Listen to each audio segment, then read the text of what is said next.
Class 10th maths chapter 1.1 all question in one video. Hello everyone, आज हम लोग start करने वाले हैं रियल नंबर। 10th क्लास का पहला चैप्टर है। काफ़ी सारे वीडियोस हम इस चैप्टर के अलावा बहुत सारी चीज़ों के डाल चुके हैं। आज हम लोग इस चीज़ के बारे में बात करने वाले हैं, भैया किस तरीके से करेंगे, क्या क्वेश्चंस रहेगा, क्या पैटर्न रहेगा, उन क्वेश्चन के सारे पैटर्न्स के बारे में बात करने वाले हैं। ओके, तो यार आप लोग यार बहुत अच्छे से कुछ बातों को समझ लो। रियल नंबर थोड़ा थ्योरेटिकल क्वेश्चन है, थोड़ा डिवाइड वाला क्वेश्चन है, डिवाइड देने हैं आपको। इसमें इल्यूट डिवीज़न मेथड को यूज़ करते जाना है। तो वो मेथड किस तरीके से यूज़ होगा, क्या कहानी होगी, उन सबको मैं समझा देता हूँ। देखिए थोड़ा सा और वीडियोस की क्वालिटीज़ को सुधार देते हैं। सुधार दिया, ठीक है, तो स्टार्ट कर लें। तो देखो चैनल को आपने 210 सब्सक्राइबर पर पहुँचा दिया, उसके लिए थैंक यू। हर दिन आप चैनल को थोड़ा सा ग्रो कर रहे हैं, ऐसे ही और ग्रो करते जाएं और एक अच्छा सा रिस्पांस मुझे दे दें, ठीक है। तो स्टार्ट कर लेते हैं। क्या है क्वेश्चन, किस तरीके से होगा और कैसे क्वेश्चंस को ट्राई करना है। पहली बात आप समझ सकते हो कि सर आपको एक चीज़ ऐसे दे रखा है, तो पहले इसका बेसिक कहानी समझ लो। बेसिक कहानी क्या है, बेसिक प्लॉट क्या है इसका बेसिक प्लॉट ये है कि बड़े वाले नंबर में इस छोटे वाले नंबर से डिवाइड देना है। डिवाइड दे दिया, यहाँ से क्या बचा 0 और यहाँ से क्या बचा 9। तो ऐसे हमको डिवाइड देना है। पहला स्टेप हमारा कंप्लीट। अब है स्टेप में ट्विस्ट। ट्विस्ट क्या है कि जो भी हमारा रिमाइंडर बचा है उससे फिर हम डिविडेंड में डिवाइड देंगे। यानी कि क्या करेंगे, जो हमारा 90 बचा है उससे हम 135 में डिवाइड देंगे। 90 से 135 में डिवाइड देंगे तो एक बार और चला जाएगा, क्या बचा जाएगा 45। जो फिर से रिमाइंडर बचा है उसको फिर से डिवाइड देंगे और ये कहानी कहाँ पहुँच जाएगी, ये कहानी पहुँच जाएगी। हमने इस तरीके से क्वेश्चन को सॉल्व कर लिया, पर इस क्वेश्चन को ऐसे सॉल्व नहीं करना। हमें क्या करना है, इसका इल्यूट डिवीज़न मेथड लिखना है। तो इल्यूट डिवीज़न मेथड किस तरीके से लिखेंगे वो मैं आपको समझा देता हूँ, पूरी डिटेल थ्योरी। जी तो क्या है, जो थ्योरी में हमें जो लिखना है उसकी हमने कैलकुलेशन कर रखी है, और उस कैलकुलेशन को कैसे करेंगे उसको समझा देता हूँ, ठीक है। देखिए तो देख लिए कुछ थ्योरी सी मैंने आपको लिखवा दी है, उस थ्योरी को किस तरीके से यूज़ करना है। मैंने पहली स्टेप को, आप पहली स्टेप देख रहे हैं, डिवाइड दे रहे हैं 135 से, किस में डिवाइड दे रहे हैं 225 में। और ऐसा क्यों है, क्योंकि हम जानते हैं स्टेप लिखना चालू किया। इल्यूट डिवीज़न मेथड को हम अप्लाई करना चाह रहे हैं। हम जानते हैं 135 कम है, 225 ज़्यादा है, तो हम छोटे नंबर से बड़े नंबर में डिवाइड देंगे। बेटा जैसे डिवाइड देंगे, ये हमारा इल्यूट डिवीज़न मेथड का बेसिक फॉर्मूला होता है A = BQ + R यहाँ रिमाइंडर है, Q कोशिएंट है, डिविज़र है और डिविडेंट है। मैंने क्या किया, जब मैं इस चीज़ के लिए बात कर रहा हूँ तो मुझे कुछ बात समझ में आ गया कि सर 135 × 1 + रिमाइंडर इज़ 90। जल्दी वाली कहानी हो गई। सिंस जो रिमाइंडर है वो नॉट इक्वल टू 0 है, हमने कर दिया। दूसरी स्टेप बढ़े, 135 को मैंने फिर क्या किया, 135 जो था वो क्या है, 135 को हमने कैसे बनाया है, 90 × 1 + 45 डिग्री। तो अब रिमाइंडर क्या बचा है, रिमाइंडर हमारा बचा हुआ है 45 जो होता है वो नॉट इक्वल टू 0 होता है। 45 जो होता है वो नॉट इक्वल टू 0 होता है। तो इस तरीके से हमने इसको कर लिया। अब जो थर्ड स्टेप है, थर्ड स्टेप में भी मैं यही काम करूँगा, सारी चीज़ें लिखूँगा। क्या करूँगा उस बात को मैं आपको यहाँ समझा देता हूँ। थर्ड स्टेप में यहाँ समझा रहा हूँ। फिर से हम लोग क्या करेंगे, हम लोग लिखेंगे थर्ड स्टेप में, सिंस आप थर्ड स्टेप में क्या कर रहे थे, 90 ग्रेटर है किससे, 45 से। अगर कभी ऐसा होता है तभी हम अप्लाई कर सकते हैं द इल्यूट डिवीज़न लेम। इसको हमने अप्लाई किया तो हमको एक बात समझ में आई कि सर 90 जो है वो इक्वल है 45 × 2 और रिमाइंडर के नाम पर हमें 0 मिलना है। ये मेथड हम तब तक लगाते हैं जब तक कि रिमाइंडर हमारा क्या नहीं हो जाए, 0 ना हो जाए। तो आप यहाँ देख रहे हैं मैंने क्या कर दिया, रिमाइंडर 0 हो गया। तो जहाँ पर जिस स्टेप पर रिमाइंडर हमारा 0 हो जाएगा, हम यहाँ पर स्टेप को 0 कर देंगे, यानी कि स्टेप ख़त्म करेंगे। सिंस द प्रोसेस, जो प्रोसेस है, since the process is 0, since the process stop because remainder जो है वो कितना है, 0 है। जहाँ पर रिमाइंडर 0 हो जाएगा वहाँ पे हम इस प्रोसेस को रोक देंगे और क्या कर देंगे, कह देंगे हैंस 135 एंड 225, 135 225 HCF इज, तो इन दोनों का जो HCF वो होगा जिस नंबर पर जाकर ये कहानी रुक रही है, 45 पर रुक रही है। यानी इस पूरे के पूरे क्वेश्चन का HCF निकालने की जो टेक्निक है LU डिवीजन मेथड, वो कहाँ पर खत्म हो रहा है, 45 पर। आई होप आप लोगों को ये क्वेश्चन यहाँ पर क्लियर हो गया होगा। अगला क्वेश्चन हम देख लेते हैं इसी में। ओके, वन मोर क्वेश्चन देख लेते हैं। पहले क्वेश्चन का पहला पार्ट हम देख चुके थे, पहले क्वेश्चन का दूसरा पार्ट देख रहे हैं, फिर तीसरा पार्ट देखेंगे, लगातार पार्ट देखने वाले हैं। तो आपको दिया 196 एंड 38220, 196 एंड 38220 दिया है आपकी स्क्रीन पर, आपको दिख रहा है। अब ये वाला क्वेश्चन कैसे सॉल्व करें, बेटा वही प्रोसीजर है जैसे हम अभी तक कर रहे थे, उसी प्रोसीजर से इस चीज़ को सॉल्व करेंगे। क्या कर रहे हैं हम, 196 से इसमें डिवाइड देना है। डिवाइड तब तक देना है जब तक रिमाइंडर ना बचे या फिर रिमाइंडर जाके 0 हो जाए। मैंने डिवाइड दिया तो डिवाइड चला गया पहले 1 टाइम, फिर 9 टाइम्स, फिर 5 टाइम्स। जब मैंने देखा तो रिमाइंडर जो था मेरा वो क्या हो गया, रिमाइंडर मेरा एट द लास्ट आके 0 बन गया। रिमाइंडर जो था वो मेरा एट द लास्ट आके क्या बन गया, 0। इस प्रोसेस को हम लोग आगे पहुंचाते हैं। हम लोग क्या चाहते हैं, हमने पहली स्टेप क्या किया हुआ था, 196 का मल्टीप्लाई 195 में किया, 196 का मल्टीप्लाई 195 में कर दिया, रिमाइंडर मेरा 0 बन गया। लकीली क्या हुआ कि पहली स्टेप में ही जाकर क्वेश्चन समाप्त हो गया, लॉन्ग था और पहली स्टेप में जाके क्वेश्चन समाप्त हो गया। सेकंड नंबर का क्वेश्चन है आपका, फर्स्ट का सेकंड क्वेश्चन है। जैसे ही रिमाइंडर हमारा 0 हो गया तो प्रोसेस हमारी क्या हो गई, स्टॉप हो गई। जैसे ही रिमाइंडर 0 हो गया प्रोसेस हो गई stop. Hence the HCF 196 and 13822 का जो HCF हो गया वो हमारा निकला गया 195। आप देख रहे कितनी बार गया, 195। जब हम डिवाइड दें और डिवाइड देने के बाद कहानी रुक जाए और रुक कर कहाँ पहुँच जाए 0 पर, तो वही चीज़ हमारा क्या हो जाता है, HCF हो जाता है। बात क्लियर हो गई आपको। ओके चलिए आगे बढ़ते हैं। ओके तो वन मोर और क्वेश्चन देख लेते हैं। उस क्वेश्चन में क्या करने वाले हैं, पहले ही क्वेश्चन का पहला दूसरा क्वेश्चन हम देख चुके हैं।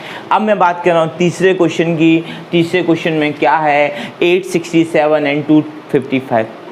पहले स्टेप देख लेते हैं, स्टेप कैसे करते हैं, फिर स्टेप को लैंग्वेजेस में कैसे लिखने हैं वो भी समझा देंगे। स्टेप की क्या कहानी है, बच्चे समझ में तो आता है, आ रहा होगा, बिल्कुल आ रहा होगा। अगर समझ में आ रहा है तो फिर सब्सक्राइब करें, लाइक करें, कमेंट करें, जो आपका फ़र्ज़ है वो तो करें। एक पॉजिटिव एनर्जी मिलती है मुझे इन सारी चीज़ों से।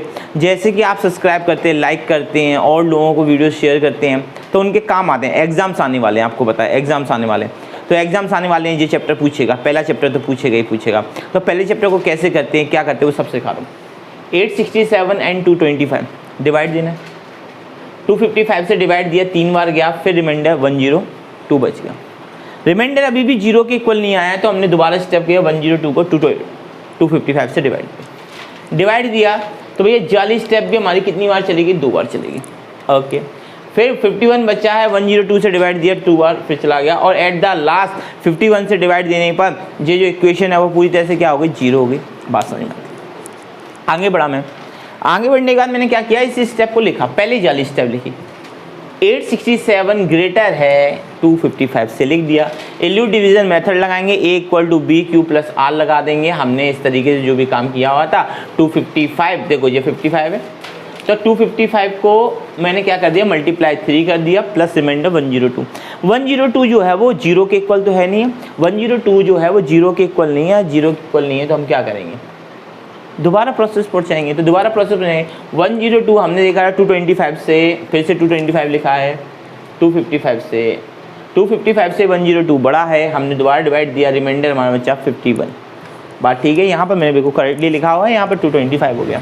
तो भैया 225 जो मैंने देखा था तो 102 से 2 टाइम्स और 51 मेरा रिमाइंडर बचा, पर 51 रिमाइंडर क्या है, नॉट इक्वल टू 0 है। 102 की बात करें, 102 को जब मैं 51 से डिवाइड देता हूँ 2 बार जा रहा, पूरी तरह से जा रहा हूँ, यहाँ पर रिमाइंडर के नाम पर 0 बचता है। जैसे ही रिमाइंडर 0 बचता है, तीनों क्वेश्चन में आप देख चुके हैं, रिमाइंडर जैसे ही 0 बचेगा सो ये आपकी प्रोसेस क्या हो जाएगी, स्टॉप हो जाएगी और HCF क्या आ जाएगा आपका 51 हो जाएगा। आपको आई होप आप लोगों को बात समझ में आ गई होगी। एक बार इसका स्क्रीनशॉट ले लो, आपके काम आएगा। ठीक है चलिए, ले लिया होगा। तो अब बात कर लेते हैं आगे के क्वेश्चनों की, और 1.1 में क्या क्वेश्चन हैं जिनको हमें देखना है। ठीक है तो मैं एक एक करके क्वेश्चन कराने वाला हूँ, नेक्स्ट वीडियो इसी के साथ आएगी। तो चैनल को सब्सक्राइब कर लें और थोड़ा सा आगे बढ़ लें। जितना आप सब्सक्राइब वगैरह करते जाएंगे उतना मेरे चेहरे पे रौनक आती जाएगी। आप देख रहे हैं वो डल सा हो गया चेहरा, तो क्यों हो गया? क्योंकि यार आ ही नहीं रहा, रिस्पॉन्स आना चाहिए। रिस्पॉन्स आएगा तो हम सब करेंगे, ठीक है। Bye bye. In my channel Nitin sir आपका स्वागत करते हैं। चैनल का नाम है नितिन सर ग्वालियर। टॉपिक चल रहा है क्लास 10 का सेकंड क्वेश्चन। रियल नंबर्स चल रहे हैं। रियल नंबर्स में आपका सेकंड ये क्वेश्चन है। उस क्वेश्चन में आपको क्या है, इल्यूट डिवीजन मेथड के थ्रू आपको कुछ बातें बतानी है। क्वेश्चन को मैं पढ़ के बता देता हूँ। एक बार आप अपनी कॉपी, किताबें और पेंसिल लेकर बैठे और क्वेश्चन को समझते हुए चलें। क्या है क्वेश्चन? क्वेश्चन कहता है शो डैट, क्वेश्चन क्या कहता है, show that any positive odd integer. हमको बताने हैं कुछ ऐसे इंटीजर जो कि कैसे हो, ऑड हो। ऑड हिंदी में बोलते हैं विषम, यानी विषम इंटीजर के साथ में हमको बताना है। और इक्वेशन इस तरीके की फॉर्म में आए 6q + 1 6q + 3 6q + 5, ऐसी इक्वेशन फॉर्म हो जाए। तो भैया ऐसी इक्वेशन फॉर्म करने के लिए हम किस तरीके से यूज कर सकते हैं? हमको तो बस इतना बताया कि सर इल्यूट डिवीजन मेथड का मतलब होता है A = BQ + R। हमारे को केवल इतना पता है इल्यूट डिवीजन मेथड का जो मतलब होता है A = BQ + R, यानी B की वैल्यूज हमको अकॉर्डिंग टू क्वेश्चन क्या है, 6q + 1 6q + 3 6q + 5। तो भैया हम एक बात समझते हैं कि यहाँ पर हम जो B है वो B की वैल्यू हम कितनी मान के चलेंगे? B की वैल्यू को मैं मान के चलूंगा 6। यहाँ पर देख रहे हैं मैंने मान के चला है 6। इल्यूट डिवीजन मेथड में हमने लिख लिया भैया 6 A = 6q + R। अब इंटीजर हमारे पास क्या होते हैं? इंटीजर होते हैं 0 1 2 3 4 5 6 7, जितने चाहो उतने। पर मेरे को तो ऑड नंबर चाहिए, तो मैंने इनमें से ऑड नंबर्स लेना चालू किया। पहले मैंने लिया R की वैल्यू 1। अगर R की वैल्यू 1 रखूँगा तो A = 6q + 1 हो जाएगा। अगर R की वैल्यू को मैं 7 रखूँ, if I place the R = 3 6q + 3, if I place R = 5 A = 6q + 5। Easily इस क्वेश्चन को फॉर्म कर सकते थे। समझाने में थोड़ा सा आसानी था, कुछ भी नहीं है, केवल वैल्यूज रखनी है। B की वैल्यूज हम लोग को 6 रखनी है और R की वैल्यू 1 3 5 रख के इस तरीके से क्वेश्चन को सॉल्व कर सकते हैं। बात समझ में आ गई? क्लियर है? एक नया क्वेश्चन देखेंगे, ठीक है। Hello everyone, welcome in my channel Nitin sir Gwalior में आपका स्वागत है। रियल नंबर्स पढ़ने वाले हैं। रियल नंबर्स को हम लोग बहुत ज़्यादा एनर्जी से पढ़ने वाले हैं। क्यों? क्योंकि टॉपिक ही बोरिंग है यार। टॉपिक बोरिंग है तो कहीं ना कहीं तो एनर्जी लगानी पड़ेगा। एनर्जी नहीं लगाएंगे तो टॉपिक में मजा ही नहीं आएगा। बोलता है आर्मी के कुछ जवान थे, आर्मी के जवान को हम लोगों को कॉलम्स के हिसाब से लगाना है। बहुत आसान था। कितने कॉलम्स बनेंगे, क्या कहानी बनेगी, वो सब बताना है। कुछ चीज़ें दी हुई हैं तो सीधे से क्वेश्चन पे आते हैं। मैंने बोल दिया maximum number of the column in which they are SCF। सीधी सी बात है, इस क्वेश्चन में केवल SCF निकालना है, वो भी इल्यूट डिवीजन मेथड के थ्रू। तो आप समझते हैं इल्यूट डिवीजन मेथड क्या चीज़ होती है, सिखा चुका हूँ। नहीं आता दोबारा सीख लो। बड़े नंबर से छोटे नंबर में डिवाइड देना और तब तक देना उसके रिमाइंडर का डिवाइड डिवाइड डिवाइड डिवाइड और डिवाइड पर डिवाइड देते चले जाना नितिन सर के साथ में। पर कब तक देना है? जब डिवाइड के बाद रिमाइंडर आपका 0 बचे। डिवाइड दे जाने के बाद में रिमाइंडर क्या बचा रह जाए, 0 बचा रह जाए, तब तक डिवाइड देना ही देना। मेरी आवाज़ तो आ रही है ना? आ रही है तो इसको शेयर क्यों नहीं कर रहे हो? अपने पास से रख रहे हो, कंजूस क्यों बन रहे हो? डिवाइड दे दिया 32 से 19 टाइम्स चला गया। पहले 32, उसके बाद 9 टाइम्स, रिमाइंडर बचा 8। आप देख रहे हैं आपके बोर्ड पर रिमाइंडर 8 बचा। 8 को 32 से डिवाइड दूंगा पूरी तरह से चला ही जाएगा। 8 को 32 से डिवाइड दूंगा पूरी तरह से चला जाएगा। आपके जो कॉलम्स हो गए वो कितना हो गया? 8 हो गया। बात समझ में आती है? चीज़ें क्लियर हैं, कंसेप्ट क्लियर है, सारी चीज़ें क्लियर हैं। तो सारी चीज़ें क्लियर हैं तो एक बार नितिन सर के चैनल को सब्सक्राइब, पहली बार देखने वाले लोग सब्सक्राइब कर दें, ऐसे कहते हैं ना हर वीडियोस में। तो भैया मैंने भी सीख लिया उन्हीं को देख देख के कि भैया पहली बार देखने वाले जरूर सब्सक्राइब करें, जिससे आगे की सारी नोटिफिकेशन मिले। डिस्क्रिप्शन में लिंक दे रखी है, पूरा का पूरा प्लेलिस्ट दे रखा है 10th क्लास वालों के लिए। तो उस 10th क्लास वालों के लिए प्लेलिस्ट दे रखी है, उस प्लेलिस्ट का फ़ायदा उठाएं। एग्जाम में ज़्यादा से ज़्यादा नंबर बनाएं। आप किसी भी शहर, किसी भी कॉलोनी, किसी भी कस्बे और किसी भी कॉलोनी में या किसी मोहल्ले में रहना, कोई प्रॉब्लम नहीं है। आपको तो केवल इसको शेयर करना है, सब्सक्राइब करना, आगे बढ़ना है। बात ठीक है। Bye bye. Welcome in my channel Nitin sir Gwalior में आपका स्वागत है। रियल नंबर्स हम लोग पढ़ रहे हैं और रियल नंबर्स में एक और क्वेश्चन है। उस क्वेश्चन की कहानी क्या है? उस क्वेश्चन की कहानी बहुत आसान है। क्या दिया रियल नंबर? रियल नंबर में अगर उस क्वेश्चन की बात करूँ तो वो क्वेश्चन है 1.1 का क्वेश्चन नंबर 5। थ्योरी वाला क्वेश्चन है, थोड़ा सा टफ क्वेश्चन है, समझ में नहीं आता एक बार में, वो चीज़ को समझने की कोशिश करते हैं। इल्यूट डिवीजन का मतलब हम समझते हैं A = BQ + 1 होता है। A = BQ + 1 होता है। इल्यूट डिवीजन में A को हम पॉजिटिव नंबर मानते हैं और B हमारे लिए हमारा एक और इंटीजर होता है। तो A = BQ + 1। अब जो आर की वैल्यू है वो कहीं ना कहीं 0 से बी के बीच में ही लाई करेगी अकॉर्डिंग टू क्वेश्चन। मैं बी की वैल्यू कितनी लिख रखी है, बी की वैल्यू मैंने 3 लिख रखी है, तो क्या हो गया a equal to 3q plus R हो गया। अब हम क्या करेंगे, आर की वैल्यू को वेरी करेंगे। पहले आर की वैल्यू को 0 रखेंगे, फिर आर की वैल्यू को 1 रखेंगे, फिर आर की वैल्यू को 2 रखेंगे, क्योंकि हम क्वेश्चन को इसी तरीके से सॉल्व करना चाहते हैं। जब आर की वैल्यू बेटा 0 रख दूंगा, बात सुनो, जब आर की 0 रख दूंगा तो a इक्वल टू 3q हो जाएगा।